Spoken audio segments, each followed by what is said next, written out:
everyone, Kim here. As we head into a new year and a new day phase for our hunters, I just wanted to say thank you so much for listening to Kitten Marlowe and Shadows in the Smoke.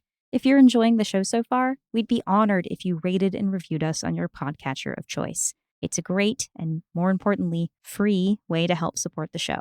Speaking of free ways to support, if you know someone who you think might enjoy what we're doing at Kitten Marlowe, share our show with them. Personal recommendations go a long way in helping smaller podcasts like ours find an audience. Thank you so much. And now, Shadows in the Smoke. Shadows in the Smoke is intended for mature audiences and may contain material that some people find disturbing. Please see the episode description for content warnings and listen with care.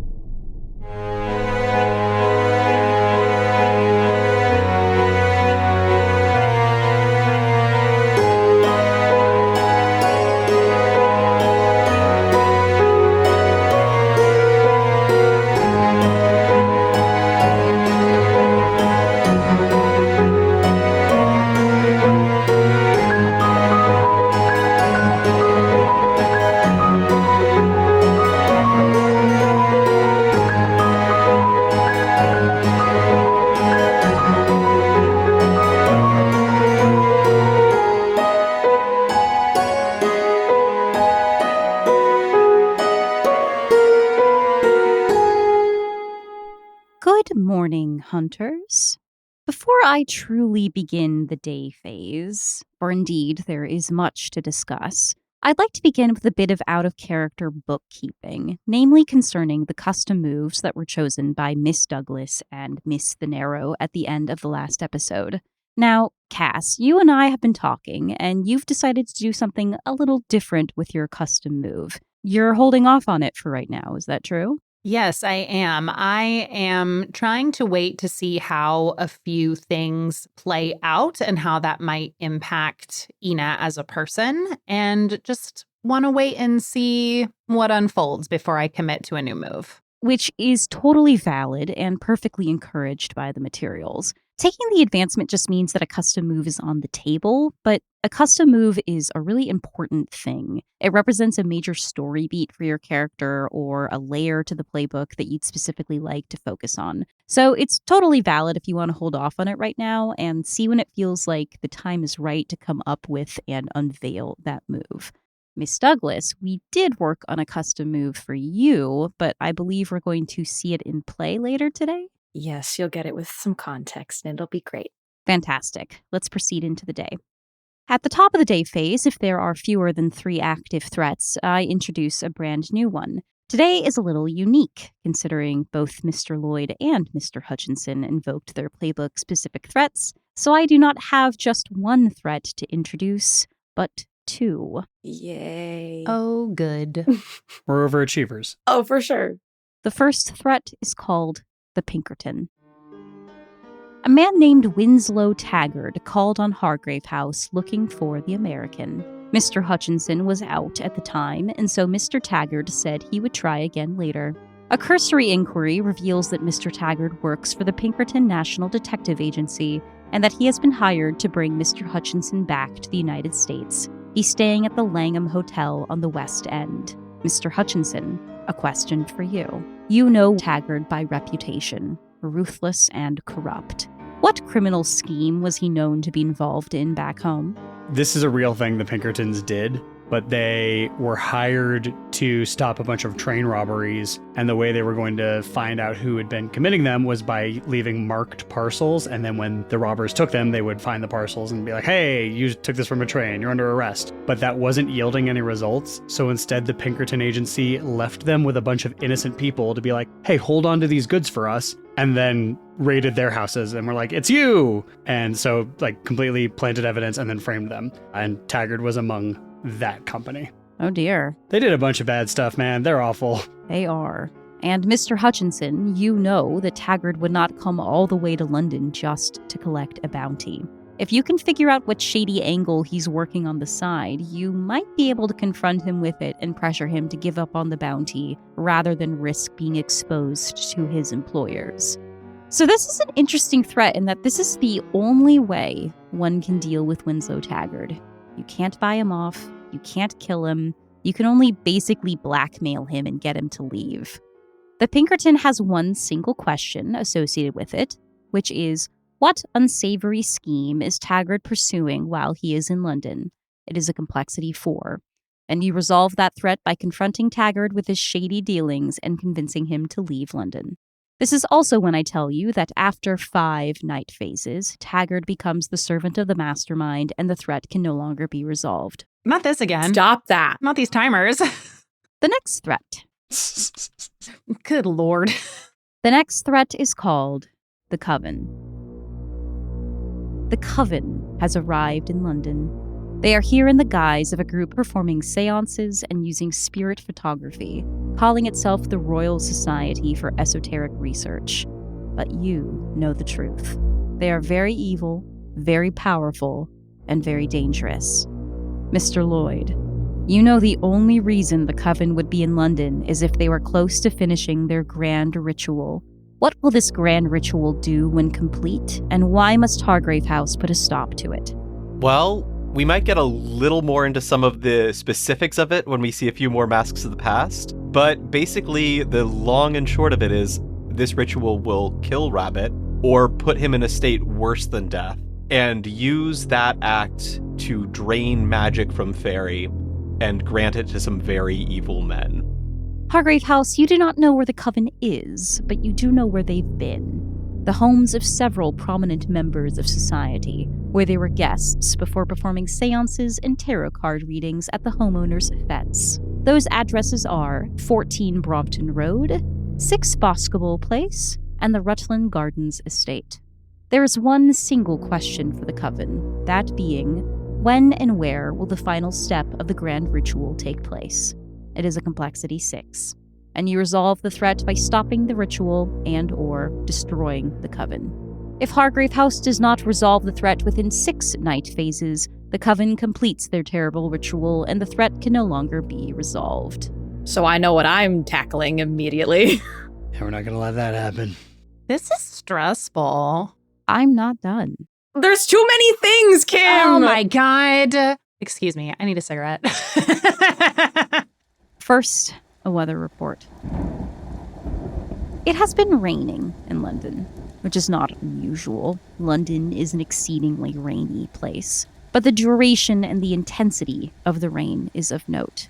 The Thames is roiling, threatening to overflow. Poor Maricat Ovelia has taken to propping up sandbags against the doors of Hargrave House, lest the Thames overflow and your house is flooded. Now, you know of a particular vampire of whom this is a particularly special gift. I'm sure that there is no correlation between those two events, but it is something to keep in mind as we proceed through the campaign. And finally, there is a new article in the local gossip pages that might be of note. My dearest and most observant readers, it is with no small degree of breathless intrigue that I report the latest triumph in the ever-glittering reign of Mrs. Theodora Brathwaite, she of incomparable fortune, unrivaled taste, and that enviable knack for arranging the most dazzling assemblies. As ever, the doyenne of Brathwaite Hall has contrived to outshine even her own lofty standards, which, as we all know, are already the envy of every hostess from Somerset to Surrey. Brathwaite Hall, the jewel of the countryside, has positively shimmered these past few nights, for Mrs. Brathwaite has welcomed onto her gracious grounds a trio of visiting dignitaries whose titles alone could make a poet sigh.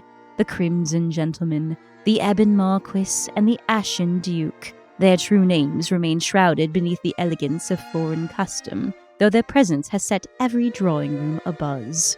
The Crimson Gentleman, tall and pale as a winter sunrise, is said to possess a manner so courtly that several young ladies reportedly forgot their own names when introduced. The Ebon Marquis possesses a gravity of bearing that suggests a lineage steeped in ancient ceremony. Indeed, one countess declared she felt as though she were in the presence of a figure from legend. As for the Ashen Duke, his cool reserve and curious habits have stirred whispers. Some wonder if the customs of his homeland forbid him from appearing before noon, for indeed he has yet to be glimpsed in the morning hours. Mrs. Brathwaite, for her part, has proven the perfect guide and guardian of her distinguished guests. Clad last evening in a gown of sapphire silk, She moved among her company with the serene composure of a queen in her court, guiding her mysterious guests through the lantern-lit rose gardens. The group was observed strolling well past midnight, an unconventional hour, yet one Mrs. Brathwaite seems increasingly fond of, as though the darkness itself were becoming her favored backdrop. What then shall come of this curious convergence? While speculation abounds, ranging from new trade alliances to the possibility of a grand cultural exhibition, I submit one final thought for your amusement. Should Mrs. Brathwaite continue hosting guests of such nocturnal inclination, we may soon find that ours is the country where soirees begin at sundown and conclude only when the stars grow weary. And truly, dearest readers, would that not be the most deliciously fashionable development of all? Yay, bunch of vampires. I love a night rave. Are you kidding me? I feel like I need a signature color. Everybody else is walking around here with cool color titles. Like, I want to give me one of them. We all show up to the final thing, like, dressed like the Power Rangers. I like that. I mean, if it gets us a Megazord, that might be the only way to defeat this woman. So, yes, much is happening, hunters. I'd say about a week or two has passed since the last time we checked in on the hunters of Hargrave House, and the Coven and the Pinkerton join your slew of active threats, that being the Waitley camera and Fig's pigs. There's a lot on your plate right now. I'm literally so tired. But first, a bit of breakfast, perhaps? Or are our hunters still keeping their distance? Let's break fast. All right, then. Also, we got a lot on our plate today. We need to fuel up.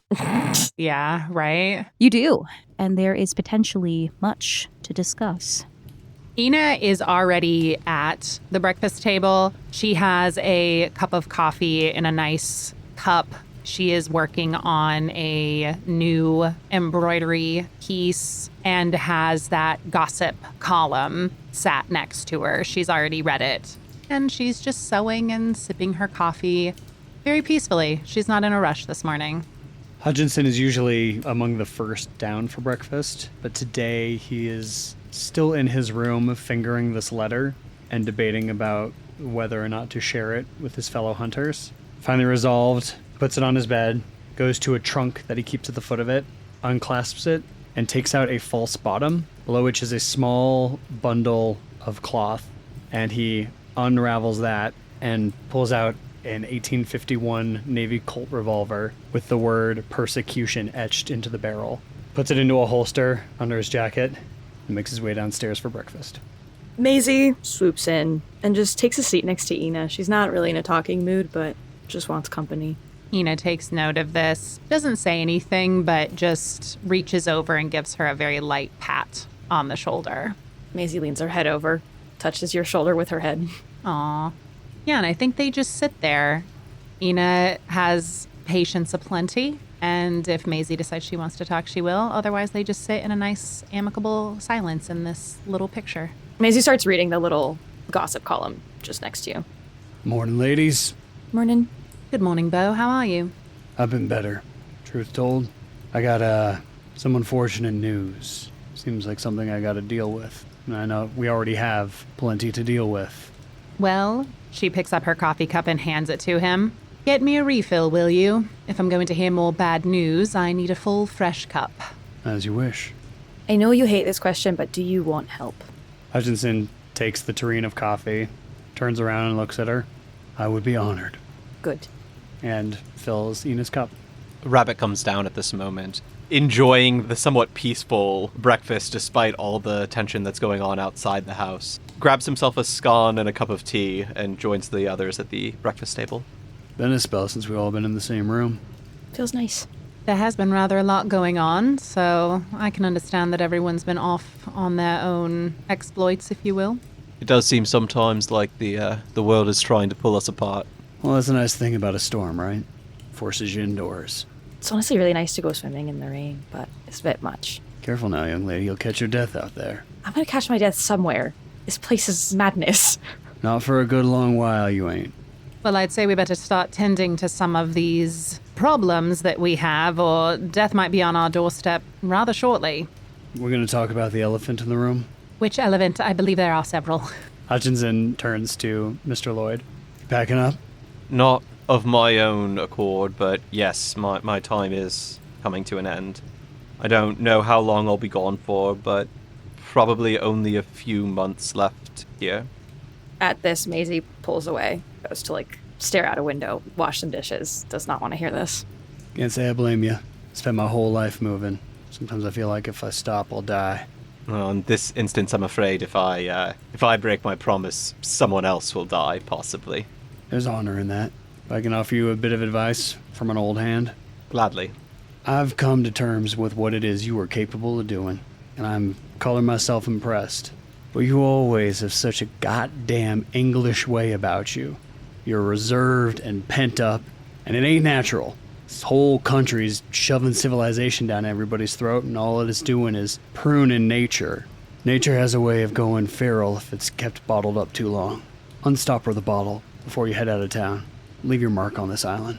Well, I suppose if I'm taking that advice from anyone, you're probably the right one to take it from.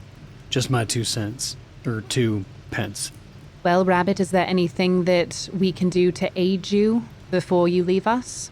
I don't know about that, but I think we should probably have a talk about our friend in blue. I've learned a few things recently. From the breadth of information I've learned, what she's been involved in, I'm sure I'm not the only one who's learned a thing or two about her. Oh, I certainly have, and I can tell you I do not like what I have seen. Remember the mutilations that were happening over at the ballet? I don't know exactly what her hand in that was, but she was definitely involved. Seems like every time something has come up that we've had to handle, the road points back to her. She bought Kilburn Priory. She gave us the finger. Delivered the actual finger of one of the girls who was a victim of Sally No Face. Her daughter took a particular interest in Cremorne Gardens as well, where that creature, where Merlin first started showing up. If you ask me, I think she's a puppet master pulling the strings of all these strange and unusual happenings. And if the signs are to be believed, she's searching for something. I believe I know what that is. Having had a spot of tea with her recently, I believe that she is looking for a way to extend her own life, and maybe that of her children, indefinitely. There's one method, and it seems she's entertaining. Can't tell me with monikers like that and reputations for the kinds of soirees they attend that those 3 gentlemen aren't vampire. It has been a while since our friend the Lurker shown his face anywhere. We got a lot on our plate right now. Some of it, I look at Lloyd, personal. But you want to kill a snake, you cut off the head. Once we handle our business, I think it's time we take the fight to Brathwaite Hall. Unless the stars have other plans for me, my personal business should not stop me from dealing with Miss Brathwaite. Well, God willing and the Thames don't rise, mine won't stop me either.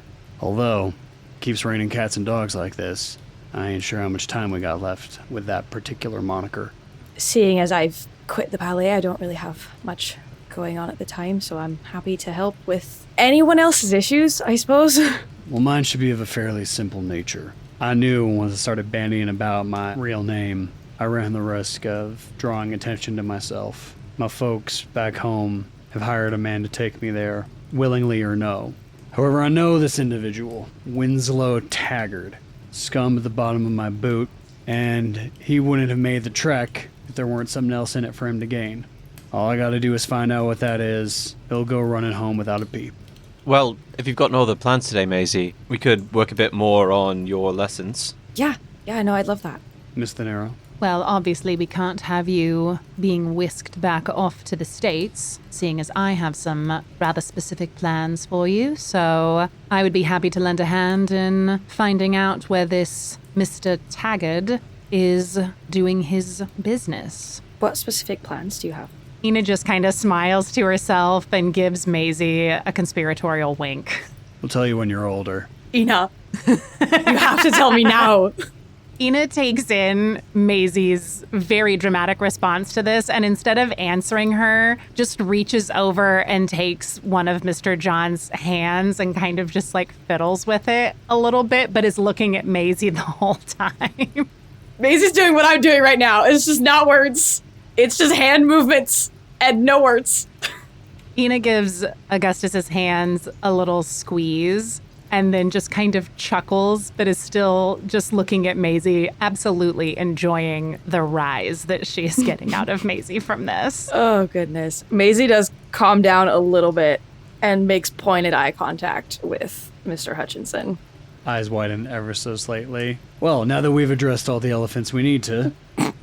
It's a right circus in here. Hannibal crossing the Alps. Hutchinson screws up his eyebrows and looks at Rabbit. We're trying to keep business focused on London while we may. What's a Hannibal? Don't worry about it. It's another tale from another time. So, how shall we begin our day phase? Where is everyone off to today? Maisie is going to look around this room of all of these people that she loves that are slowly changing and going places that she can't follow. Before everyone leaves and we're not all together in the house anymore, would anyone like to have a dance party with me, please?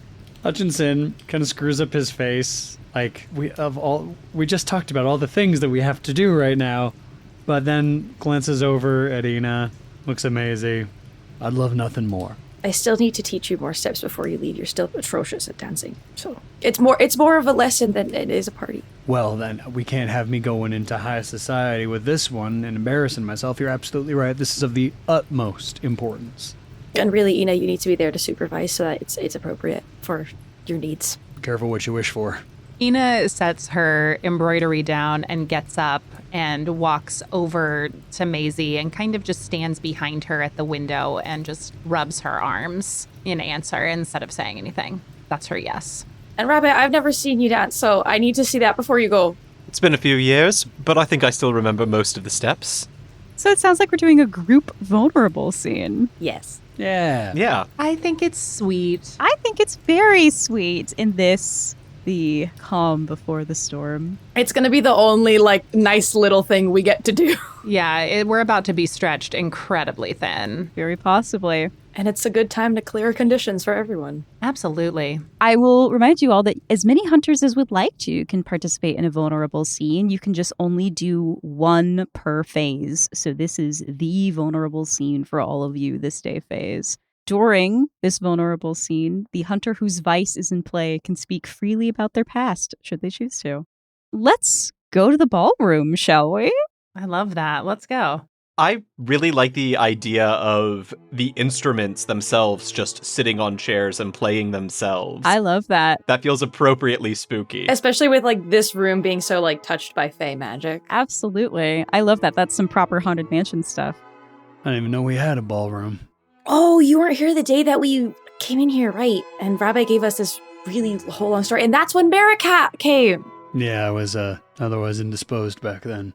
But I've learned my lesson. And holds up his hands in waltzing position. It's not the only lesson I've learned. If Ina does not jump in there, Maisie jumps in there.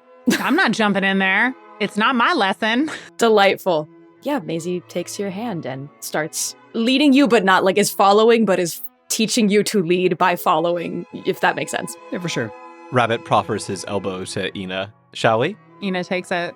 Of course. So, have you, spoken to Ina yet? Yes, of course.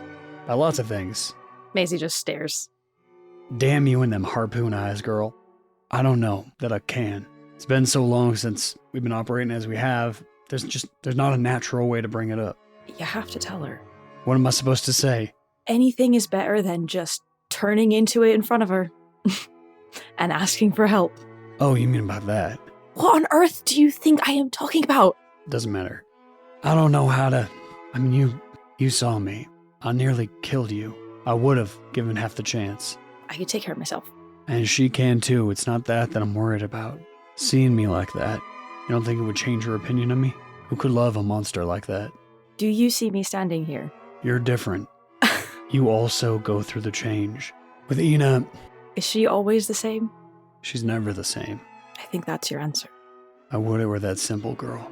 You make things too complicated. Well, I got a lot of different pieces of me fighting with one another. It's hard to know which head I should follow. If you're already fighting with yourself, there's no need to fight everyone else. Let us help you. Let us be there for you. You're young. You're old. You ain't been through the things I've been. No, I've been through my own things. Also, I just keep wanting to call you John, and I don't have... what can I call you? Because Augustus Hutchinson is way too long. You can call me Hutch if you want. All right, Hutch, you need to talk to her. And you need to do it soon, if not now. And Maisie spins him out and, like, shoves him at Ina. Ah, God damn it. While that's happening, I hate to bring up business while we're in the middle of such a pleasurable moment, but the sculptor is not quite finished being dealt with yet. Unfortunately, before we see the last of him, I'm afraid there's going to be a bit more bloodshed. I didn't want to bring this up in front of the others because, well, Hutchinson seems to have enough on his plate and doesn't exactly seem up Maisie's street, but I know that you're no stranger to taking the lives that need to be taken. No, I certainly am not. Do tell what is required to keep our friend's hands busy with this work. Materials. I don't think it'll need to be forever. In fact, I can see a future where he himself ends up on the wrong side of a knife, but for the time being, I've promised to get him a few people to have his way with. I think I can be of some assistance there. When is the next offering required? As far as I'm aware, he's still playing with the last toy I gave him, but I'm sure he'd appreciate a new delivery soon. I think we've got some delightful options to appease him with. I feel like at this point, Maisie has shoved Hutch into Ina forcefully. Oh, good gracious. My 2 left feet. 3 sometimes. Mind if I cut in? I grab Rabbit by the waist and whirl him around, delaying the inevitable. So what? I don't get no heartfelt goodbye. Well, I wasn't sure you wanted one. You've never particularly been fond of me. You elude me. I don't like things I don't understand. And truth be told, I've never cut a rug with a rabbit before. See, I don't think that's it. I think that you see too much of yourself in me. Both wanting to play the hero, but knowing we're the monster.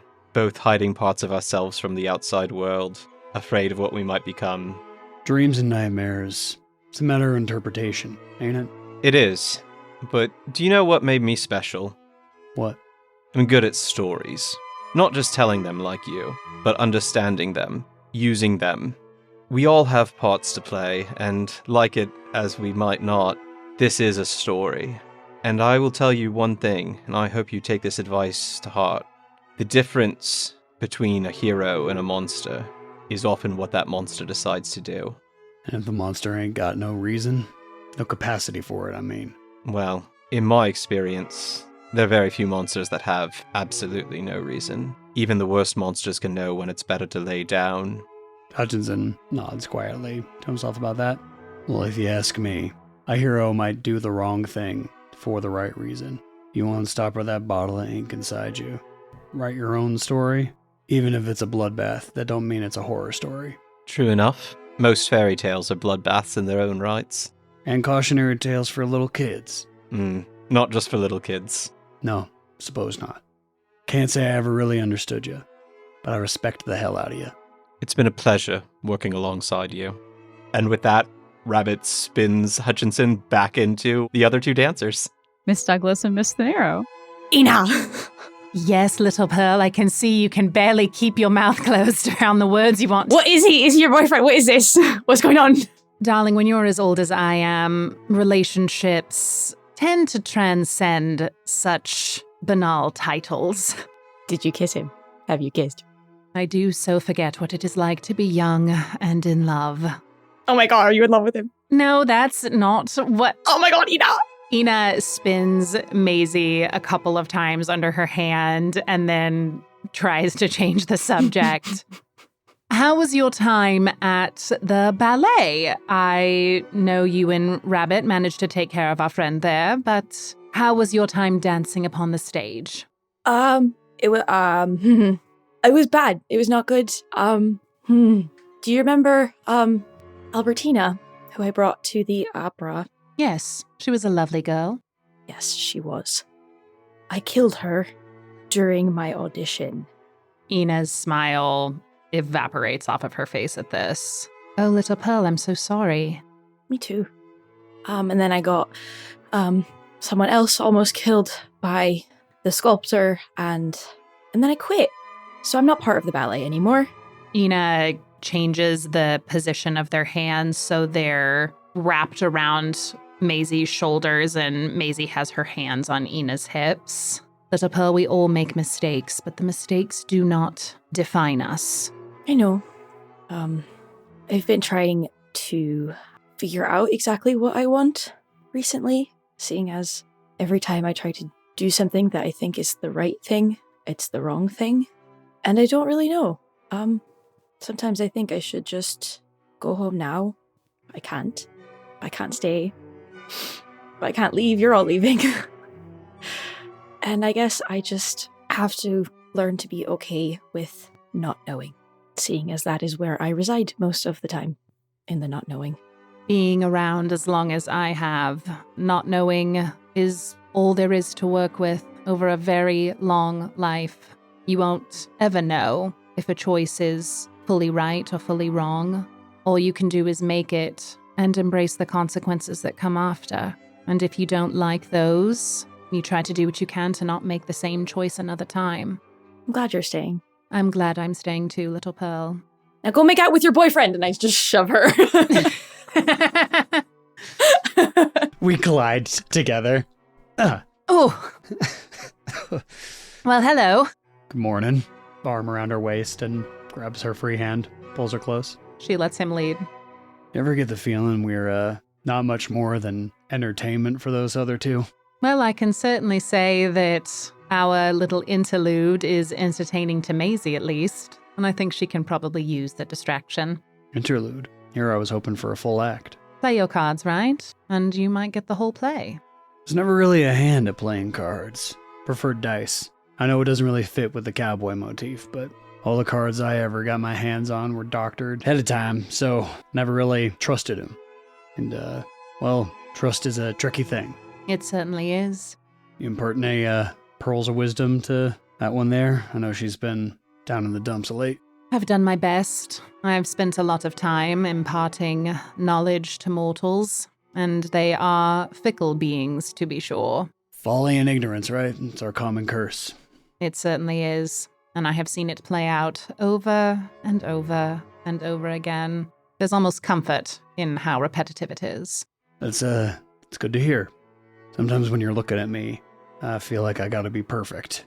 That if I'm foolish, I disappoint you, there'll be hell to pay, or an equivalent thereof. Despite some of your missteps, your imperfection is one of the things I value most. It helps me to be a little less logical, a little less stuck above this world, and it gives me a chance to firmly plant my feet on the earth and be a part of this life, this short, hopefully well-lived life. I lived a whole life before I met you, you know. I had assumed as much. You were a man of many secrets when I first met you. That's my nature. Still is, I suppose. Some things, of course, they ain't secret. They just, we ain't got that far. Oh, in the story. Nods back toward Rabbit. Yet. But, I cannot help but come to this moment without the knowledge that I have made many errors. And I think chief among them is not sharing everything with you the night I met you. Or any of the nights after that. Well, I think if you had bombarded me with the entirety of your soul at the beginning, our relationship might look very, very different. And I do not expect you to share every nuance of who you are, even though I would love to see every single detail. It's a lot to ask when you don't know someone. I certainly don't share much about myself with anyone. That I know. I'm a patient man. I'm hoping that it might reveal itself in time, over much study. As I said, I've made mistakes. There's a trail of bodies back home, thanks to me, and they're racking up here as well. But not all of them bodies is cold. I have a daughter.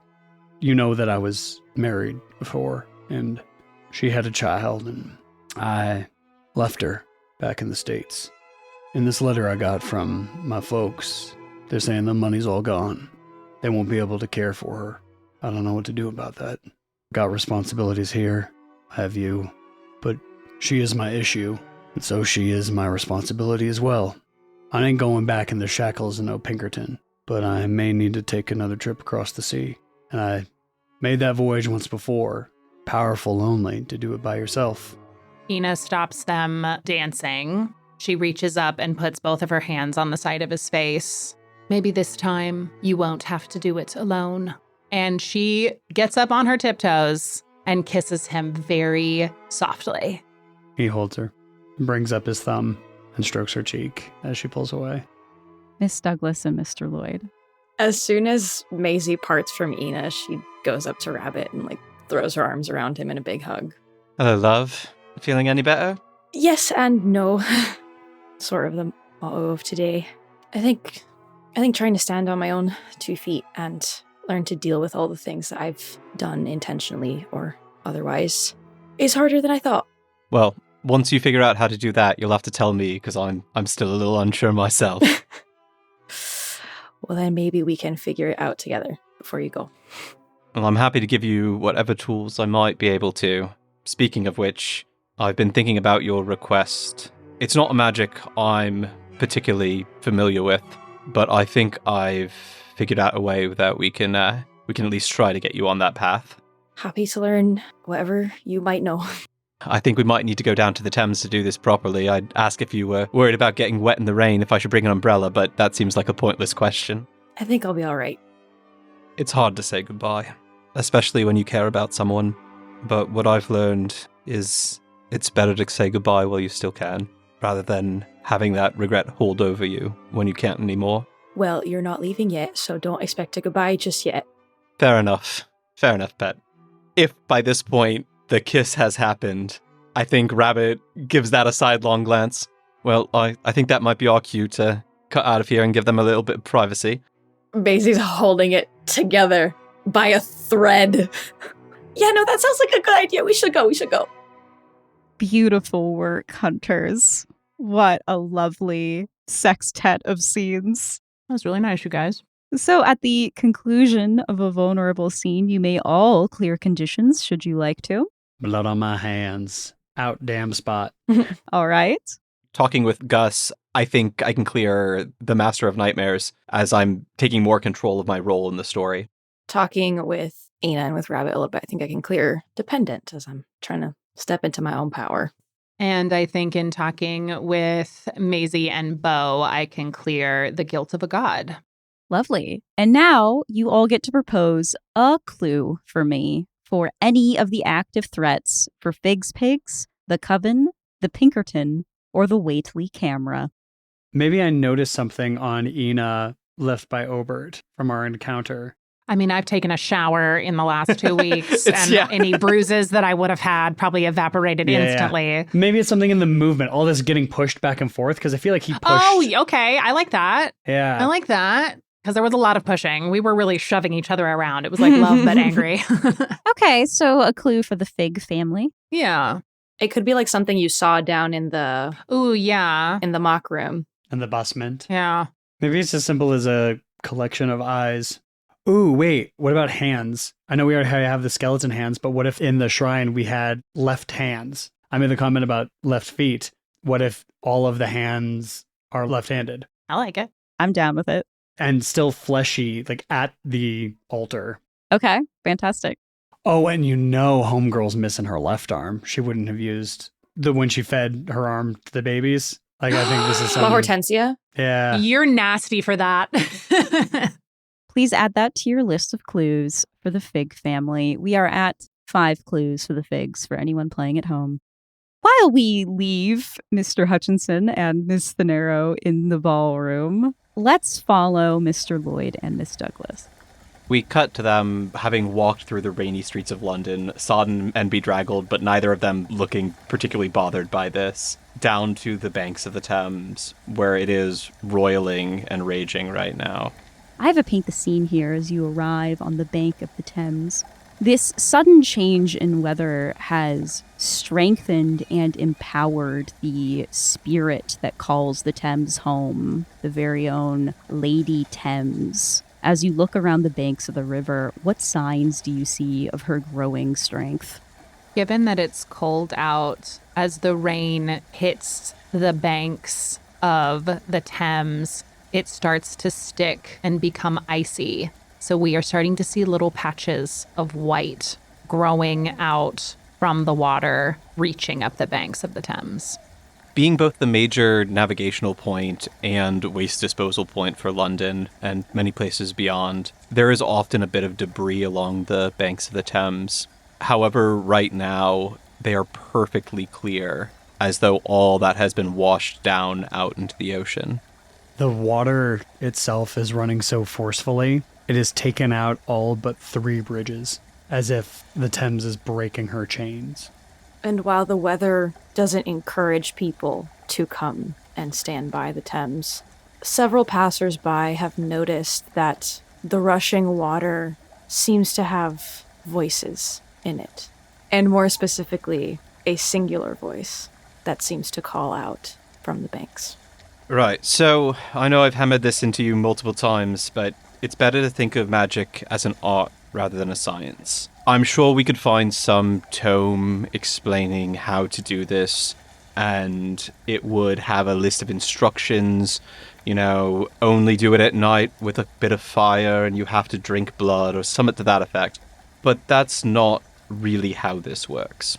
What you have to bear in mind is that magic has 3 parts. No matter what the spell is, no matter if it's a godly miracle or a cheap little parlor trick, all magic can be broken down into 3 parts. This is the power, the focus, and the intention. The other thing to remember about magic is that it is sympathetic. Like calls to like, as above, so below. So, for example, while there are stories of people using fire as a focal point for this sort of spell, I don't think it's exactly in either your nature or mine to use fire. So I thought water might be the better place to start. After all, there are plenty of stories of the dead sailing out to sea, or of people seeing reflections of those long past in the still water of a pond. Unfortunately, though, I do think we're going to need something more than just your personal, innate magic to power this.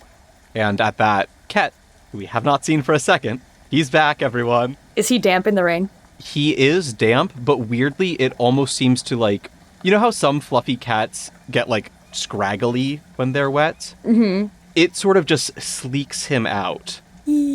Almost like an otter's fur. Maisie's petting him. He is a seal. Well, he does have a large wriggling fish in his mouth. I think if we're going to do something that crosses the boundaries between life and death, we are going to have to use a bit of life as the magic to power it. And so, well, I think this is for you. Great. Maisie takes the fish, just holds it flopping in her hand. Now I want you to focus on the water. I want you to try and look past it. Not look through it, but past it. Past its depths, past its inky darkness, into the secrets that might lie beyond it, in a world not of our own. And while you're doing that, I want you to think of a specific soul that you are trying to call, and then kill the fish. Having climbed down to the banks of the river, Maisie's already taken her shoes off, because why would she wear shoes when there's sand? And she holds this fish and closes her eyes, and she walks forward until she is about knee-deep in the river. It doesn't really seem to be affecting her how aggressively it's moving. And you see her breathe very deeply, and the water right around her calms in a sort of little pool. The ripping tide seems to move right around her. And she grabs the head of the fish and in a very swift motion twists it and just rips it off, and then hangs the fish so that all of the blood inside of it drains into the water. And she thinks about Albertina. Nat, let's talk about your custom move. Yes, please. So my custom move is called Rites of Shell and Shadow. When you provide a blood sacrifice to the unquiet spirits tethered to this world, roll with sensitivity. On a hit, a ghost will appear and answer a simple question you pose it or perform a small task, your choice. Any answer it gives can be in the form of a clue at the keeper's discretion. On a 10+, as above, but you may choose whose spirit you wish to summon. This ghost will not ask for anything in return. On a 12+, as above, and the ghost will help you repair your pelt. Mark a box. This effect is no longer available once the pelt has been repaired. Please roll Rites of Shell and Shadow. Yay! This is so cool. I have goosebumps. Okay, good. That my sensitivity is this high, because that's a 4 + 3 is a 7. And for the first go around, I feel like she's learning. I'm perfectly happy with it being a random ghost that shows up and not Albertina specifically. Miss Douglas, you perform this unusual ritual for the very first time, and rising from the Thames is not Albertina Welk, but a young, fresh-faced man who you've met before, Miss Douglas. Simon Piedmont. Simon? Oh, hello there, Miss Douglas. I didn't realize you were dead. Yes, a lot has happened since the last time we met. I'm very sorry. How's Beulah? She weeps. Well, in a little bit of irony, I was trying to summon someone I was involved with who died, so feels appropriate to see you. I apologize if this is an uncomfortable question or crosses any propriety. What is it like being dead? The spirit of Simon Piedmont is silent for a long time. For several long seconds, you just hear the rushing of the Thames behind him. It is quiet. It is stasis. It is lonely, though I am not alone. There are so many here who cannot pass on. How odd. I played at being so brave in my life when I was so cowardly. And even in my final moments, it was my Beulah who was the brave one. Would you visit me again, Miss Douglas? It has been some time since I have had someone to talk to. I will certainly try. I would like to be honest and say that I'm not very practiced at this, and I cannot make any promises about my success in the future. Is there anything you'd like me to say to Beulah? Be a friend to her. Always. You may have more opportunities to practice your gift, Miss Douglas, for another may be joining our number, the one they call Morgan Lloyd. Professor Somerset has bid me send a gift. And washing up on the banks of the Thames is a tarot card, the Magician. Rabbit's eyes grow wide at this. And it's not the tarot card, it's the name. I'm sorry. I'm sorry, Maisie. I think I have to go. Can you see yourself back to the house? Did I do it wrong? No, you're great. This was perfect. This is bad. I have to check on something. Somewhere in London, a group of men are standing in a circle chanting, and one of them cuts the throat of a rat. And then, Maisie, you feel something wriggling in your throat as a swarm of rats eject themselves from your mouth.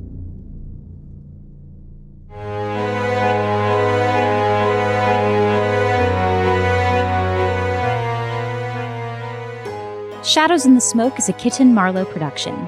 This episode was edited and produced by Kim Dalton and featured a theme song by Jake Pierle. You can find out more about us by visiting kittenmarlowe.com, signing up for our newsletter, or following us on socials. For Discord access, an exclusive behind-the-scenes show, and more, visit patreon.com/kittenmarlowe and join our roommates at Hargrave House, our Kitten Marlowe patrons, in supporting artist-driven storytelling.